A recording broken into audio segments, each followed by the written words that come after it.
Kalau hari libur ngapain? Kayaknya nggak ada hubungan ya. Tapi itu buat saya penting untuk mengetahui tipe orang ini karakternya tuh kira-kira kayak apa. Itu buat saya ya. Mungkin buat para dokter, Bapak Ibu beda. Gitu. Jadi tidak melulu yang ditanya tuh skill product knowledge gitu. Jadi kayak tadi saya bilang ya, perlu product knowledge-nya bagus, skill-nya, tapi perlu juga attitude yang bagus. Nah ini kasus tadi ya. Misalnya kalau kita mau cari salesperson yang bisa jualan. Kadang-kadang interview saya cuma kasih satu pena atau satu apalah di meja saya. Nah udah, coba nih kamu jualan sama saya. Bagaimana meyakinkan saya bisa membeli pena ini.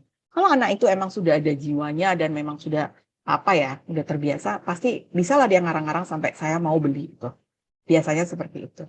Ya, wawancara khusus bisa juga kalau diperlukan keterampilan yang khusus. Misalnya saya cari desain grafis.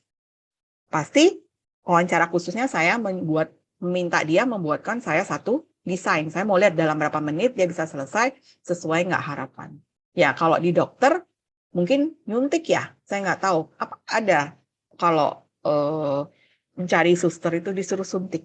Suntik di boneka ya? Suntik di boneka apa suntik orang beneran? Contoh. Atau bagaimana misalnya facial, megang alat gitu ya, segala macam. Ya, itu jadi ada interview khusus ya. Kemudian tahap interview ya perkenalan, obrolan, dan tanya jawab. Camkan kalau interview itu jangan mengerikan. Ya, kita welcome karena itu image perusahaan Anda pada akhirnya adalah oh saya interview di situ di welcome banget loh gini-gini dan segala macam. Orang-orangnya membuat mereka pingin join gitu. Tapi kita nggak lebay. Kita apa adanya tapi friendly dan buat suasana tuh bukan malah kita interview itu kan dia belum menjadi karyawan kita ya. Kita masih pendekatan, PDKT ceritanya. Ya toh? Dia oke nggak, cocok nggak? Belum tentu kita mau, dia mau loh. Bisa jadi dia merasa nggak mau, bisa. Jadi itu sama-sama. Supaya ketika mulai bekerja dan seterusnya itu agak langgeng. Karena di tahap awal interview sudah, kita berdua tuh sudah apa adanya. Nggak nanti dia kerja saling kaget. Sama-sama kaget kita berdua. Nggak nanti, oh kamu waktu interview rapi banget, baik banget. Baru kerja, kamu baru ketahuan aslinya. Ya, jadi kita juga sama, oh ibu kemarin interview baik banget kok, baru hari pertama saya sudah diomel-omelin gitu. Ya, misalnya. Jadi untuk menghindari hal-hal yang mengagetkan itu, supaya kerjanya lebih langgeng, apa adanya lah di interview dan fokus ya pada memang pengumpulan informasi, tanya jawabnya tuh untuk meng-screening sesuai nggak orang ini. Ya. Nah, setelah dapat induksi, ini penting banget Bapak Ibu saya mau tekankan. Induksi itu kerjaan hari pertama, orientasi. Jangan semua sudah baik, hari pertama kerja tidak diurusin orang baru ini gitu. Ya, hari pertama tuh harus ready buat dia. Mau training kah, mau diajak keliling lah, perkenalan, dan seterusnya. Nomor satu hari pertama, company budaya harus di-share. Job desk diulang. Orang-orangnya, teamwork-nya, tanggung jawab, itu dulu. Ya, baru masuk ke pekerjaannya. Ada banyak saya lihat orang tuh, yaudah kamu langsung ya hari pertama sama si A, nanti dia ajarin kamu semua. Itu buat saya nggak menyenangkan kalau saya jadi karyawan baru. Gitu loh. Jadi induction is very important. Buat orang merasa di welcome, kelihatan company budayanya seperti apa. Jangan lagi interview baik-baik hari pertama langsung, ya udah yang penting kita udah dapetin dia, udahlah nggak apa-apa. Dia juga udah tanda tangan kontrak. Lo orang sudah tanda tangan kontrak kan bisa resign juga ya, gitu.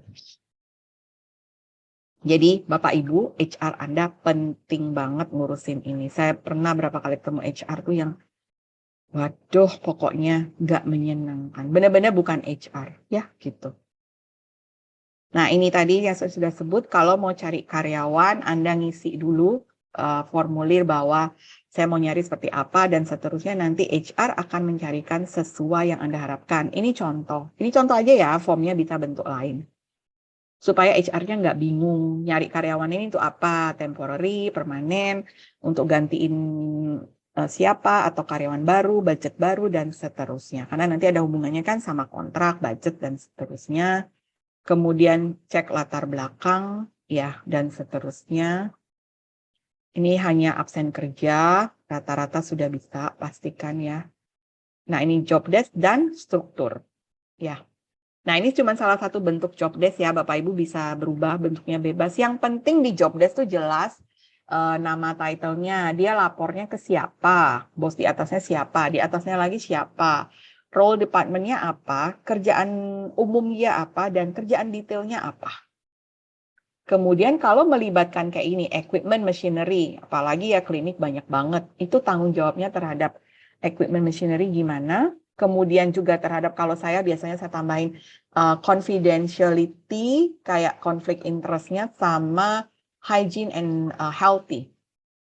Cleanliness, hygiene, safety-nya. Jadi semua orang tuh bekerja punya tanggung jawab untuk menjaga keamanan dan hygiene-nya, kebersihan juga, ya.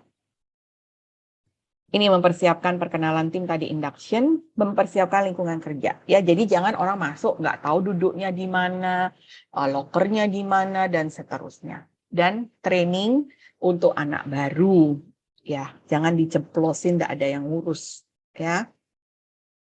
Induksi tadi sudah. Nah, terakhir exit interview. Kalau orang udah resign tadi mau kerja di interview, mau sudah resign juga kita interview supaya dapat info, insight, data. Kenapa sih berhenti, ada masalah apa, supaya kita bisa memperbaiki. Gitu. Ya, itu penting.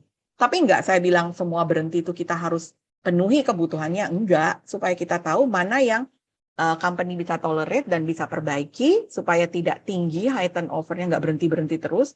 Mana yang memang kalau permintaannya agak ajaib dan tidak, itu tadi kebijaksanaan ya, enggak hanya gara-gara dia kita harus merubah satu company punya perusahaan, ya enggak juga gitu ya. Jadi ini penting, jangan pernah interview exit tuh dikasih ke staff. Kalau saya nyaranin tetap manajer atau supervisor paling enggak, supaya benar-benar tanya jawabnya itu berbobot. Kalau staff tuh kan cuman ya dia formality, oke kamu jawab apa saya tulis, tidak akan digali lebih lanjut ya. Ini yang tadi saya bilang, jangan pernah karyawan ya. Nah ini contoh-contoh exit interview. Kenapa cari ini, ada apa yang kami bisa rubah di company ini, dan seterusnya. Apakah ada umpan balik untuk kami, dan seterusnya. Ya, biasanya ada yang mau jujur, ada juga yang setengah-setengah. Jadi makanya saya tadi bilang, yang melakukan exit interview ini harus pintar, supaya mendapatkan info-info yang lebih. Jangan nanti kalau karyawan itu cuman, ya dia nggak mau ngomong, udah cuman ngomong gitu, mau gimana. Nah, itu saya nggak percaya kok jawaban itu. Ya, betul. Terima kasih semuanya. Ini ada pertanyaan atau komen ya?